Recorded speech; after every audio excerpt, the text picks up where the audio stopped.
Welcome to the No Backboard Basketball League show. I'm your host, Mark T, and I'm excited today. This is me spinning back up a series of podcasts, getting back into something I really enjoy doing, and that is interviewing and having great conversations with very interesting people. And I'm very excited today to have as the first guest in this reiteration of the No Backboard Basketball League show a man of wisdom, a man of integrity, a man I've met about 15, 17 years ago, I believe.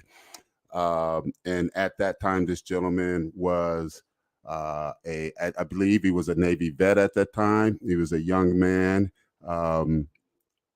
in Prime America with financial services. And since then, and it's been a while since we've actually spoke, since then he's gone on to get his PhD, published a book or two, and he's teaching, has his own media company, and he is evangelizing effective, applicable financial literacy undergirded with Christian kingdom principles. So I'm excited to have a conversation with him about NIL and his thoughts as a layman, meaning a non-sports industry person, but a financial expert, his thoughts on what young athletes and families should take into consideration with the opportunities of NIL that are emerging. So without further ado, I want to introduce my man, Dr. Joseph Blake Jr. Dr. Joe, what's happening? What's going on, Mark? It's good to see you. It is great to see you, sir. And I appreciate you joining me today and, helping me kick this off. And Good. I'll say this: it's interesting, and I believe the Spirit gave me this revelation. Is that I did have someone else scheduled to do this first episode, but they had to reschedule. And considering where I'm at with the No Backboard Basketball League, aka Basketball the Remix, I thought it was just appropriate to have the first person on, someone who saw the early efforts almost 17, 18 years ago. So with that, how you doing, man? It's good to have you. Good. You look good. Doing good. Yes. I do remember those the first days because you were a student in the business school at Azusa, the church that we went to, and I remember you bringing that forward with Jerry Watkins and some of the other instructors there, and it was that time was a special time in life where we were going through the school and we were teaching all the business owners there about creating a business plan, getting a marketing program put in place, and to see the end. This is not necessarily the end result, but seeing the fruits of those results happen is a wonderful thing, and I'm proud to see the results of what you put your life into, coming forward. And so I'm glad to be able to share in the fruits of your labor and seeing you still pushing forward in those efforts. So I commend you for doing that. I appreciate that, and you said something very insightful. This is my life, and that's a distinct. This is my life. I've committed the rest of my life to bringing forth this vision and leaving something that several generations after me can sit under the tree, enjoy the fruit of, and enjoy the benefits of what I'm looking to accomplish. But we're going to get to that.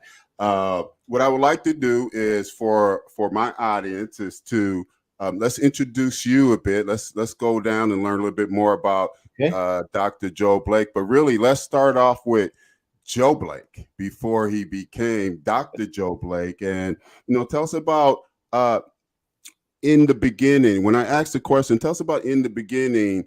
Start at the point where you started this journey you're on now, committed to teach financial literacy and helping individuals and small businesses build wealth. In the beginning, I was actually a military firefighter.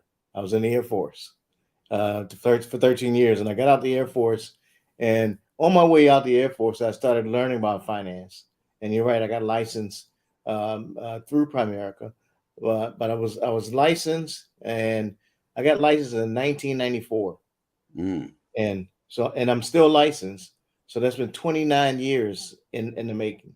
So I've sat down with thousands of folks, got them started, and I still licensed and sharing the knowledge, wisdom, understanding about being financially independent, about being building wealth.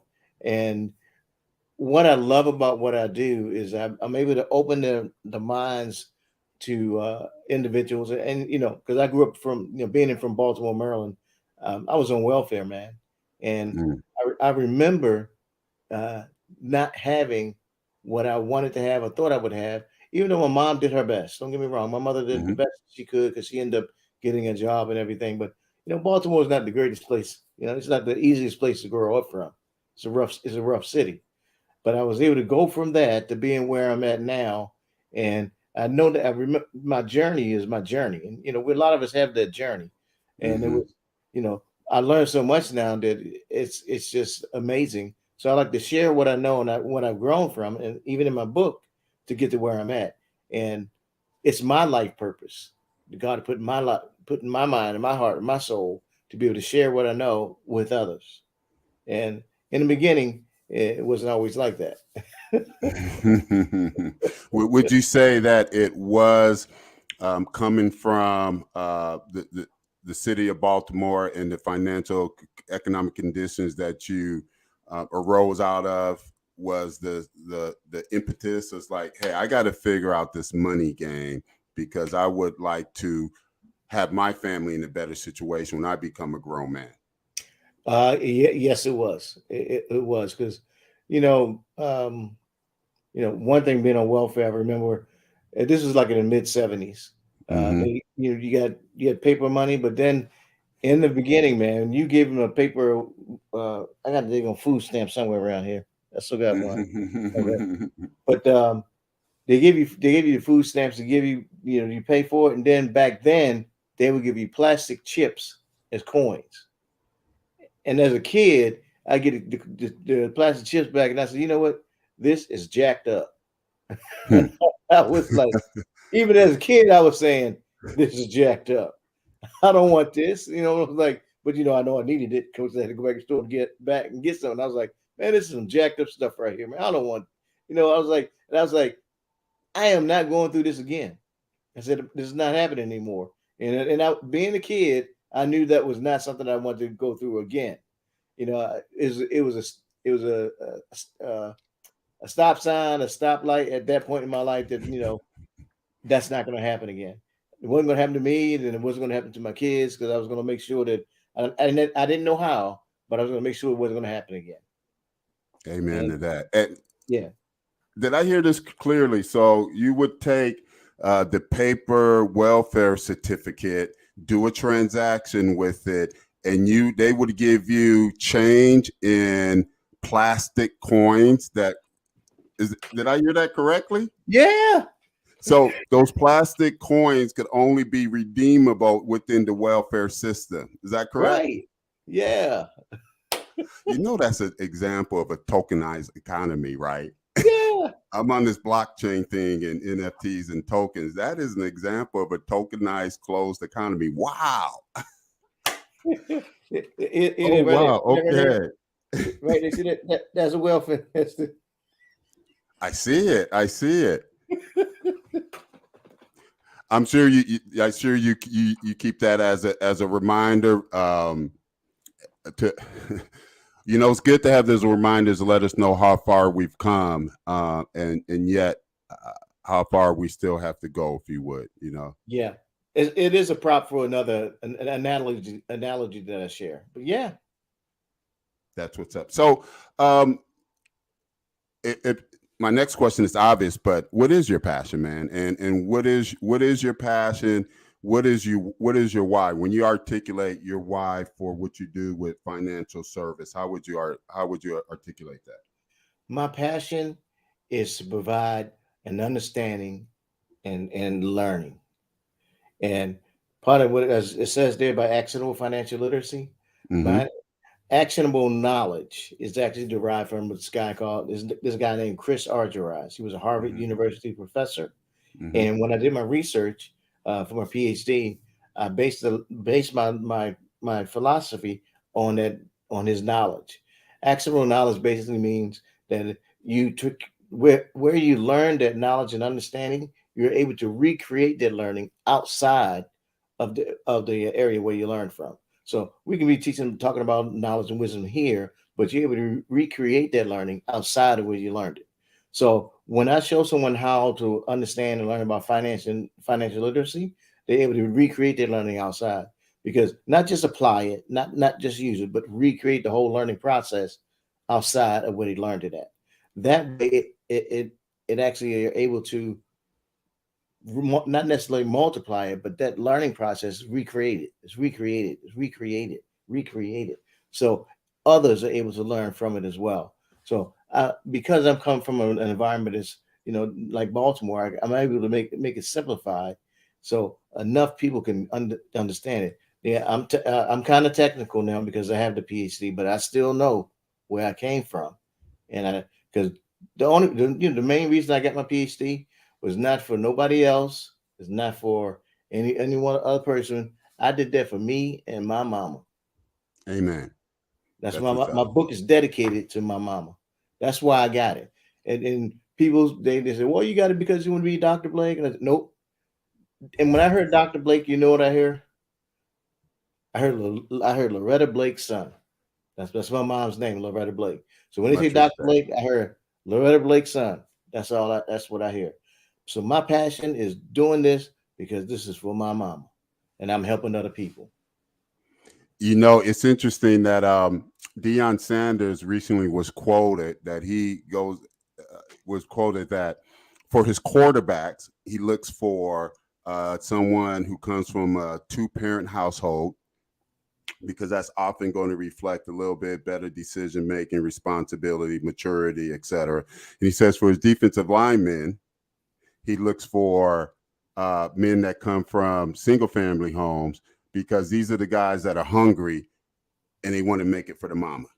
They're driven by getting the mom out of that financial situation she's in. So, and a lot of what I do is also motivate to make my mom proud, and to put a smile on her face.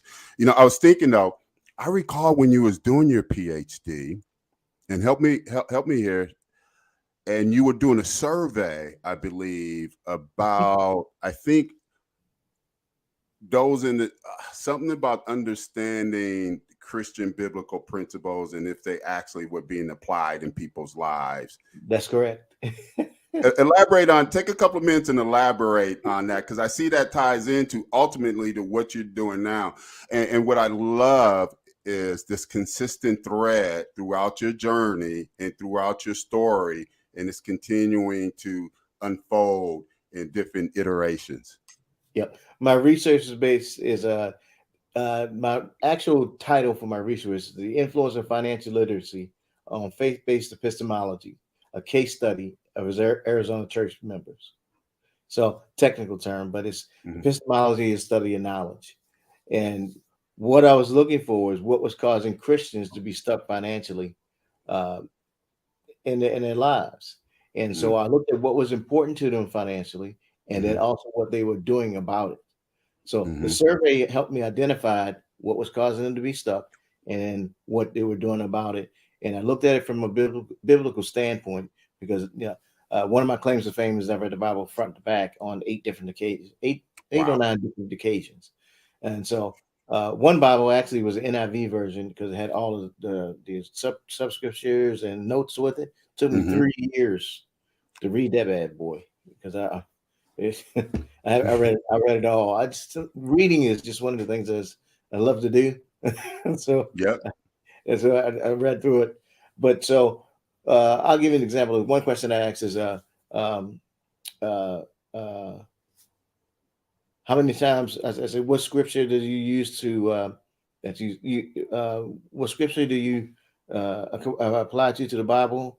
And then I asked him, have you ever read your life insurance policy? Mm.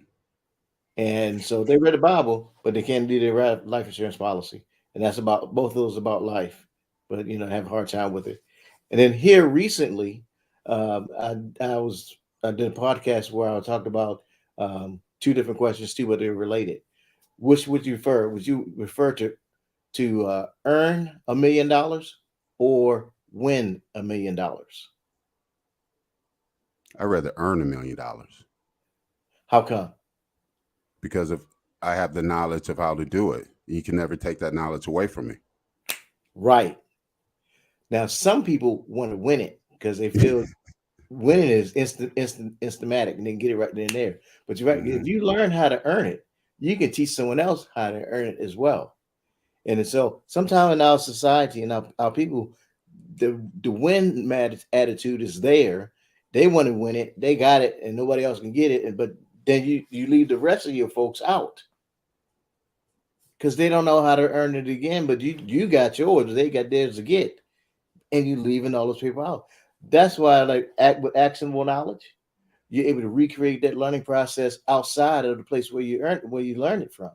So you can teach others how to do it, others how to do it, others how to do it. Let's use that right there to transition into NIL, name, image, and likeness, because that's exactly the theme behind what I'm looking to do in coupling the No Backboard Basketball League with NIL is to incentivize young men, young men and women, to incentivize them to take the right behaviors in learning what you need to do, so you can take the right behaviors to produce the right results at the Okay. end of the day. And that it is something that is they learn transferable skills. So through um, starting a small business, through negotiating those contracts, through executing those contracts, through receiving that money, through paying the taxes on that money, through a strategy to use that money when they're done with their athletic career and no longer can leverage this NIL, they have transferable knowledge that they can Hmm. take and use in other areas of their lives and not only have a better start with a stronger financial base at 22, 23 years old, Hmm. but also a launching pad into a career. So with that, when I initially reached out to you and shared with you, and thank you for responding. Thank you for responding because I made a clarion call and you responded. And I like to think when people I know make the clarion call, I'm going to respond as well. So I want to thank you for that. Yeah, And no, yeah, and I sent you a playlist of a couple of videos that provide comprehensive overviews of what NIL is and the opportunities facing these young people. yeah. What was your initial reaction when you got through that information and had an opportunity to kind of digest it from your seat as a financial literacy teacher, understanding, and specifically my target market is not the 5-star athlete. It's Right. not the guy that's the kids are going to get 150,000, $1 million through before they graduate college. My audience I'm targeting is more like maybe they're going to go 4 years to school and they're able to generate $1,500, $2,000 a month through NIL. Okay. What was your initial Okay. thoughts on that Well, information I sent over? the whole concept is great because it gives a young kid an opportunity to kind of somewhat generate some initial wealth in their lives that can set them up for later down in the future. That type of opportunity was not there before. So this can be a chance to set themselves up for the future. So you have to, in this case, you have to look at yourself and prepare for the future. Now, uh, what as I wrote my book, I defined what financial literacy is, and then what it means to be a financially literate individual. The term financial literacy is just floated around every day, but a lot of people use financial literacy as a product or a service. But Mm, the define financial literacy is the ability to gain access to economic information and make use of those concepts. So that's what financial literacy is. Can you It's repeat that? yes, gaining access to economic information and then be able to make use of those concepts. So that's financial literacy. But the end goal is for you, the individual, to become a financially literate individual. That way you can make decisions financially, take and then make those decisions. You know how to get the products, or service, or whatever you may need to make those actions come to fruition for you to be a financially independent individual. So it's not a product, service, um,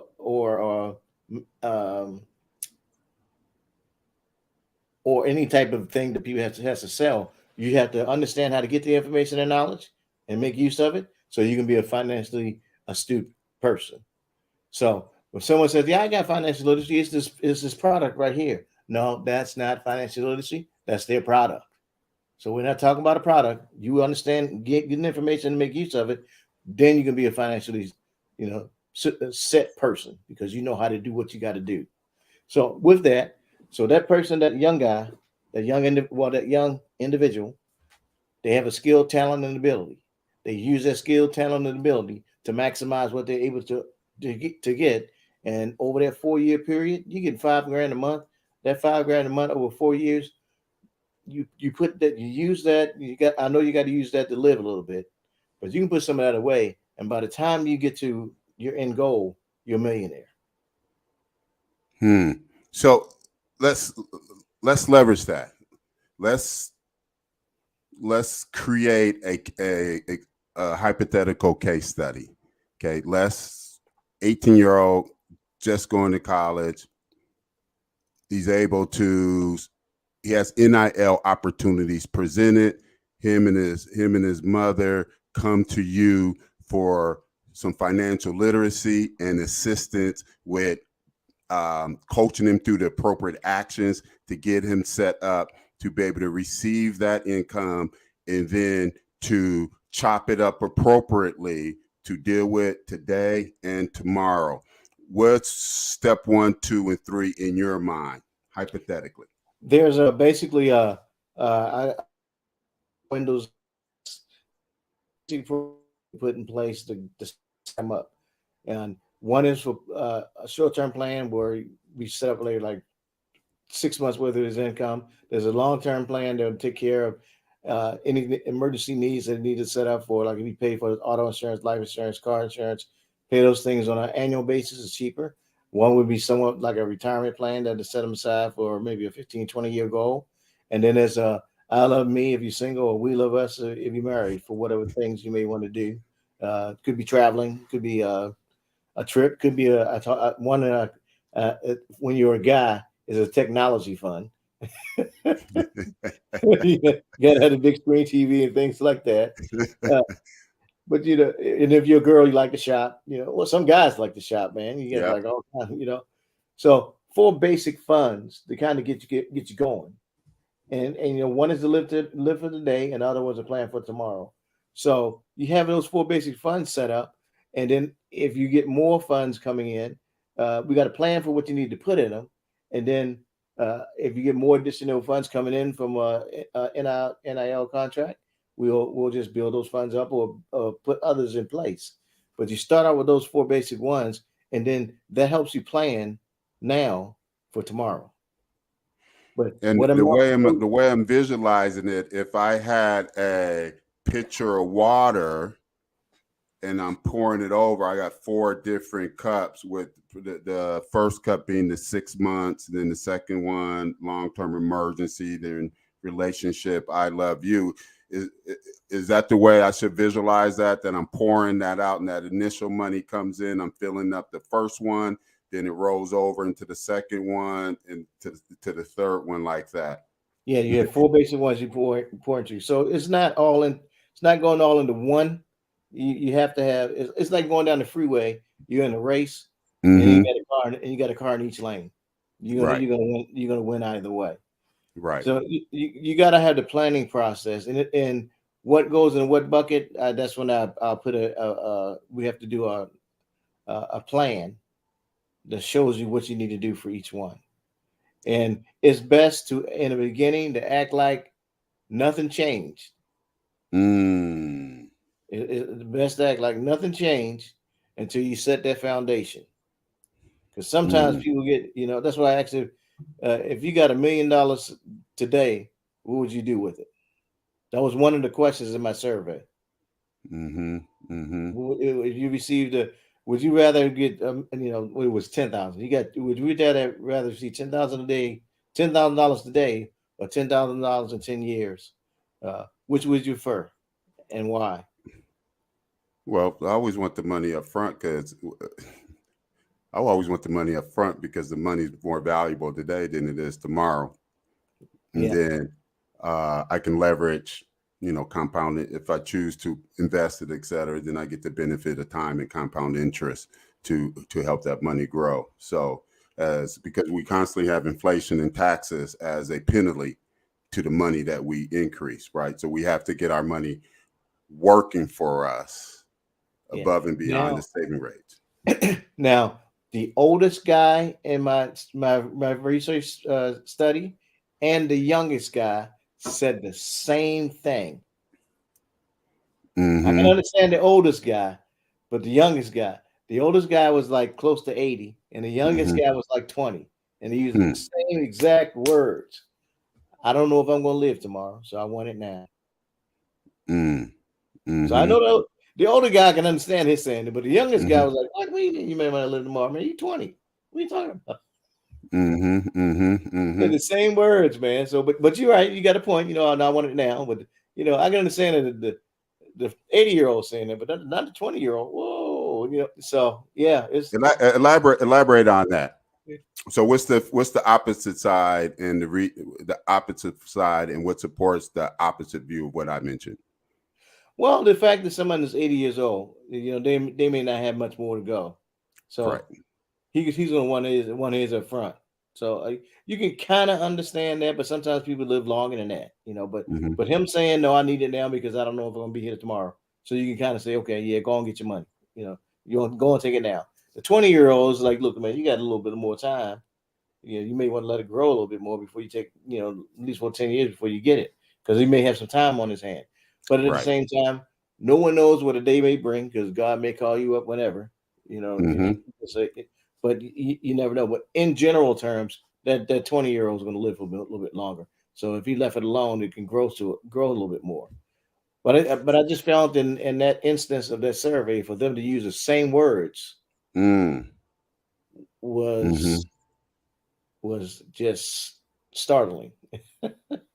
So from your experience with this NIL space, what and your on the ground experience talking to people, the average American, the average um, middle class American out there, what do you anticipate some of the initial challenges may be with families as they effort to process this whole name, image, and like this opportunity? Well, it's something new. And whenever sometimes there's something new comes along, you're going to have an initial level of excitement that comes along with it. Say, oh wow, we can get rich quick. And that's why that one question, which would you rather win a million or earn a million? So in some cases, people look at that and say, "Oh, this we're going to be millionaires. We can do this," and they think it's a win scenario, thinking more is going to come. Well, more may come, more may not come. You never Mm-hmm. know because something, an injury could happen, and it ends that prospect. Um, yeah, and so many things now, like social media, something can happen in social media, and a young person could say or do something, and then that livelihood is gone. What's that young man from the Buffalo Bills? He got injured. Yes. Yes. Yeah, yeah, something freakish like that could happen, and then that Mm-hmm. could like jeopardize that whole scenario of being a ball player for a long period of time, and we still don't know how that's going to play out in his life. So that's why it's important to initially, plan for it all, and you plan for a few years, and after you plan for those few years, and then you get to a certain point, then you can. Well, you really can't. You don't want to act like a fool anyway, but still, you know what I mean. You want to So plan for it. So, and from your uh, have you given any thought to what type of formal structure a young athlete may want to take? Like some athletes may think they can just go out and take this money under their personal name, under their personal social security number, and therefore manage their taxes under the personal tax code, etc. Some people may think they need to form an actual like S corp or C corp.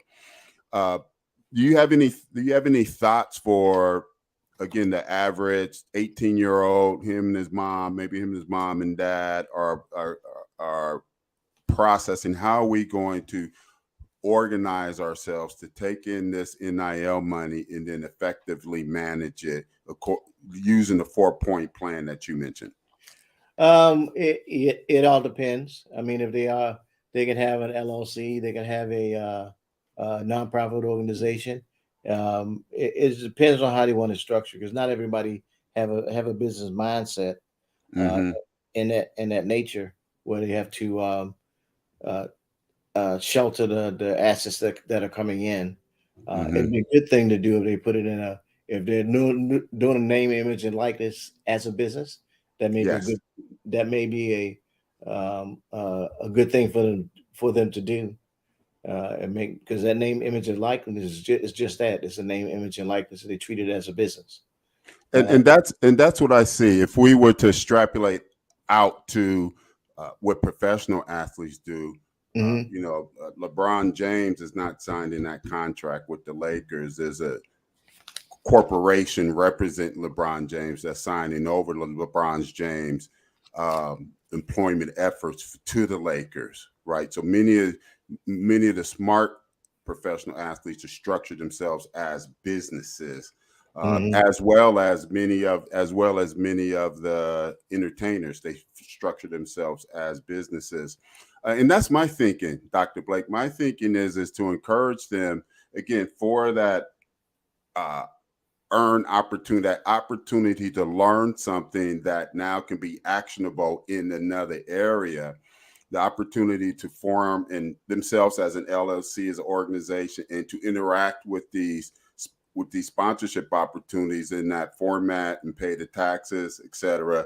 Do you think that could help them when they are out of college and they go off in the corporate world, but hey, I'm going to spin up a part-time job or a part-time hustle to have that knowledge to Yes, it spin up a would help business? them. Yeah, I do believe that would be an advantage for them. Um, it's a whole lot to understand, but they would have to well, find someone like you, and have resources that are around them to help them learn that process. Because sometimes, if they don't have someone with a good heart, an understanding, and have their best interests in mind, someone could take advantage of them. And that's where, and especially the young uh, inner city type, somebody can run right over them. And And you nailed it, because I mean, historically that has been the case, and exploitation of young athletes have mhm, historically, we hear about those stories year in and year out. And to your point, that's my drive, right? So our mhm, my objective with what I'm forming is the new Hoopers Collective, which is going to be an independent collective that's going to work with 18 to 20 year olds here in Arizona. The vision is across the country as we build out our no backboard basketball training facilities. We want to operate these NIL programs within there. We believe that we can eventually serve up to 10,000 NIL eligible athletes across the country through our network of no backboard basketball training gyms and video studios. And the programming I'm envisioning is that training is to bring in experts like yourself, people in business formation, insurance, financial planning, personal branding. Jerry Watkins is going to join our team as long as you. To be able to have those resources so that as they go through our new Hoopers Collective, we're educating them, we're promoting them and elevating their value in the NIL market because we provide the exposure of these basketball players playing a more challenging game that demands more skill. Obviously, if they do well with it, it's going to be obvious to everybody that they're good basketball players. So this will hopefully elevate their value to coaches, as well as elevate their value to the NIL market, assuming that we'll be able to help enhance their audience. And then to your point, give them a level of community consciousness by requiring them in exchange for the quid pro quo of our NIL program. One of the things you need to do is participate in community service, right? So the whole idea is we bring the athletes in to work with us on their off season or year round. We're going to be a supplement and a complement to what they're doing with basketball, not a distraction or pull away. And then when they come out on the other side from working with us, they have the basic foundation of business organization, personal branding, knowing how to pay the taxes. They have their financial plan. They have a concept of long-term wealth creation. And they've made some money that's working for them. Right. So when they age out of the NIL space, they're ready to rock. And that ready to rock could be they're really ready now for some type of professional career, be it internationally, or they're ready to rock to go into the workplace with that knowledge, right? Because every now and then I run across a young person that tells me they got a 401k and they're not using it, and the employer is matching it. Right. So we want our young people walking out into the world with the knowledge to take advantage of those type of tools. Yeah. And that's one of the things I've taught all of my kids, because I have 4 adult children. All 4 of my children have master's degrees. All 4 of them. Bravo. Yeah.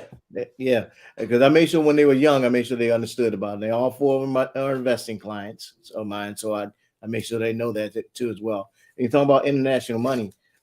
See this right here? Yeah. I have a this is a euro. This is a dollar from Cambodia. This is a Thai baht. This is South Korean won. And these are dollars from what's that country called? Zimbabwe. All these are foreign, they're dollars. But the thing is, and this is the American dollar right here. You know about American dollars. But see, each country has their own wealth. But you can't take a dollar and then use it in any of these countries. You have to do an exchange in order to use it. So money is what that society says money is. So you have to understand that every country has their own measure of wealth. So just because you're making a dollar here is not the same in another country. You have to go to that country and know how to make it.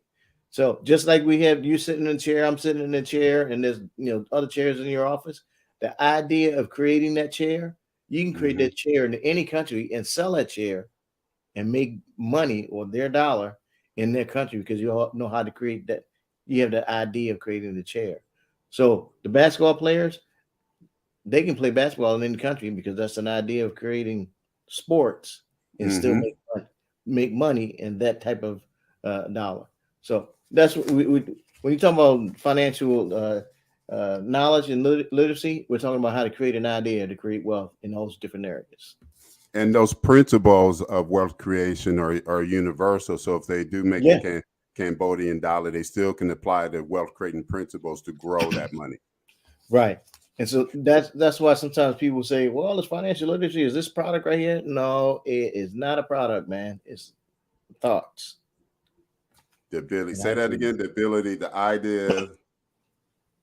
Yeah. When someone says financial literacy is not a product, is the thoughts to be able to create a business, create an idea. You create that idea, and you can create ideas, and you can create the thoughts to create money. I like that. That's awesome. That's awesome. So tell me about the book, sir. Okay. Joseph, Building Financial Literacy. It says Joseph there. Oh, you can see right there. Joseph. My name just happens to be Joseph, but that's Joseph from Genesis chapter 40. and Joseph was a financier for Egypt, and a lot of the things that he taught in the way he gave Pharaoh um, revelations there says 7 years of famine, 7 years of good prosperity. Uh, the economy, the market is always 7 years up, 7 years down, without a doubt. That's how the Hmm. market kind of has a structure. It goes up like 7 years up, 7 years down. So uh, you learned that in my book. It talks about the financial literacy and gaining access to economic information, then making use of those concepts. This is the foundation book to understanding why we need to invest as Christians and believers. And if you're not a believer, it's still good for you to learn uh, and how to make use of those concepts. There's two other books that God has placed in me. I've been speaking with this one for a while because I wanted enough people to pick up this book, learn from it, and get the full understanding of why we need to invest. My next book is going to give more detail into understanding investing as a whole, and truly knowing why we need to, truly understanding the purposeful investments and how to choose them. That's the next book. It hasn't come yet, but this one foundational based, I and you like can get it. that. Yeah, you can get it on Amazon. You can go to my website, actionablefinancialliteracy.com. When you buy it on my website, you can get a signed copy. I'm going to pick one up myself. Absolutely, absolutely. Okay, so as we circle around, one of the things I'm doing with these series of interviews is to give people the opportunity to ask me a question or two of what I'm doing with the No Backboard Basketball League. And the reason I'm doing this is because the vision is broad, it's detailed, and oftentimes everyone is very busy, and if you're not in the inner circle, you may see something here on social media, something there on social media, and you get glimpses, but you may not really know what is he really doing over there. So here's your opportunity. Any question you have with regards to where I've been, what I'm doing, where I think I'm going with this whole effort to build a brand new basketball platform. Okay. Well, one thing that comes across my mind that if you're playing a ball game with no backboard, it has to increase people's skill level. Is that one of the things that comes from it? Well, so I like that question. Yes. Now, the ability to improve shooting is a no-brainer. That is the two most often initial reactions I get are either, man, you have to be able to shoot the ball to be able to play on that, or I can't shoot on that, man. I need a backboard. Those are typically the two initial response I get, which reflects the confidence of the person speaking. Um, so to your point with regards to the shot, I have multiple video testimonies of people who've come out and played. Over 100 people have actually played over the years who have come out and played under no backboard basketball hoop, and then the next day go play regular basketball and call to testify on the significant dramatic improvement they experience shooting the basketball.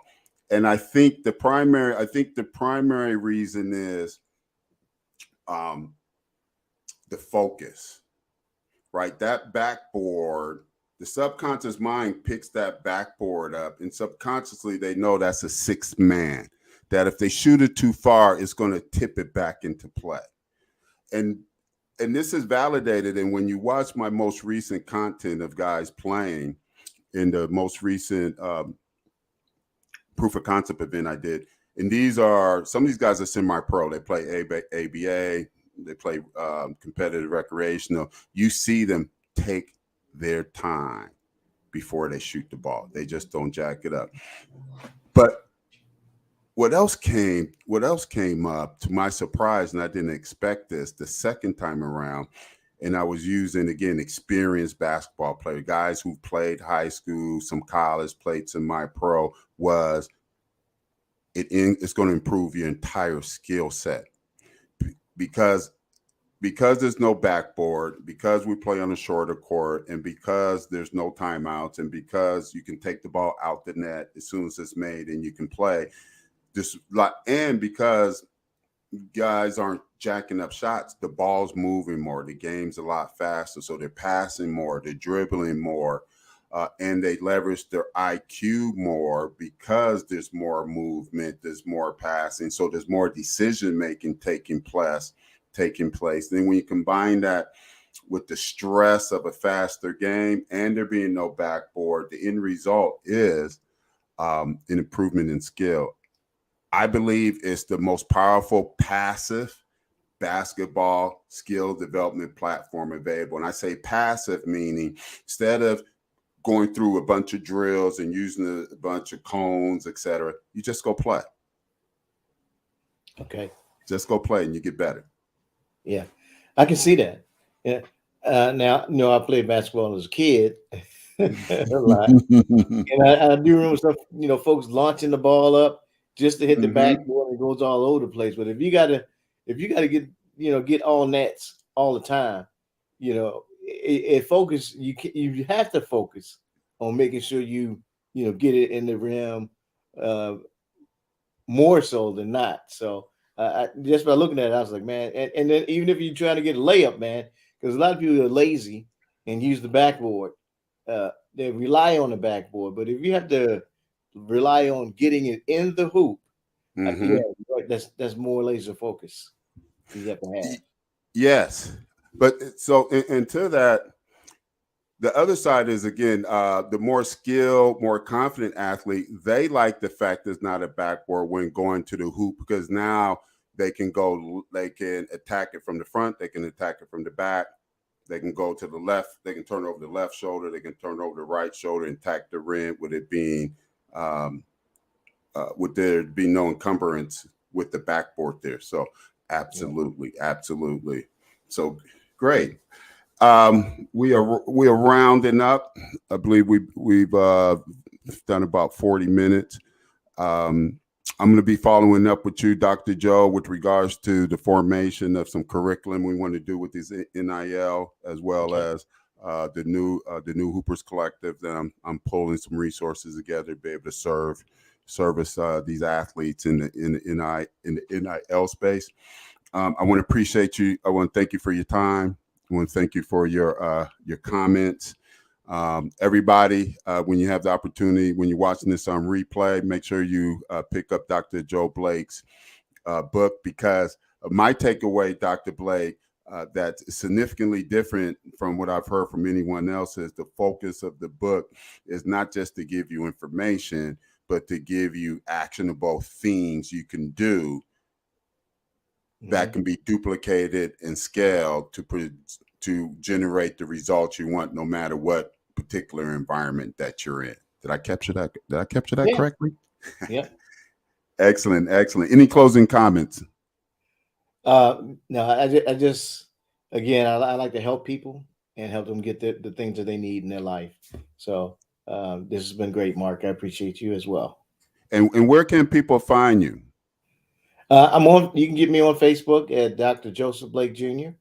And that's where I have my podcast too. I have my podcast on Saturday mornings at 11.